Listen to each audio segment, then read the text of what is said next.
When you hear US national debt, you probably think of boring charts and politicians, right?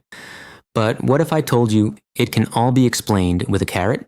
Because the debt crisis isn't really about politics, it's just basic carrot math. Stick around, I'll break down how America got into debt using a bunny and a carrot. By the end, it'll all make sense. There was a bunny in the forest. He loved carrots. Problem was, he spent more than he earned. Every day he picked 10 carrots, but ate 15. The extra 5 he borrowed from the wise old owl. At first, it seemed chill. I'll pay back tomorrow, he'd say, but tomorrow came and he ate even more.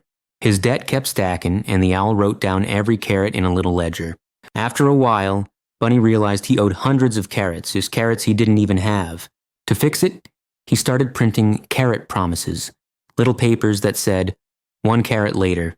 Other animals started trading those papers like real carrots, 'cause they trusted Bunny. It worked. The forest economy boomed. Everyone was trading carrot promises. But as time passed, more papers flooded the forest while real carrots got scarce. Prices shot up. Even a lettuce leaf now cost 2 papers instead of 1. Fox was like, wait, same carrots, higher prices? Maybe these papers ain't worth what they used to be? That's inflation too. Too many carrot promises chasing the same carrots. The owl told Bunny, dude, stop spending. But Bunny couldn't. He was hooked on the good life. So he borrowed even more just to pay the old ones. That's when the debt spiral kicked in.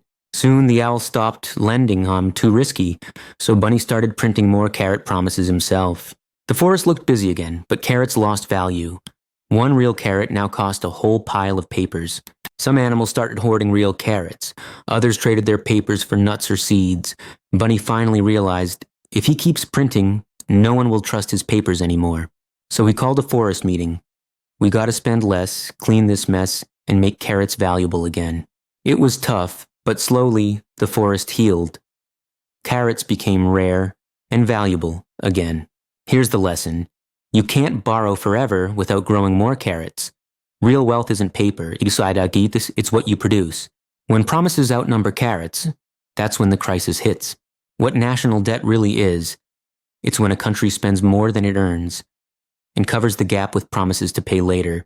Those promises work as long as people believe. But belief isn't infinite.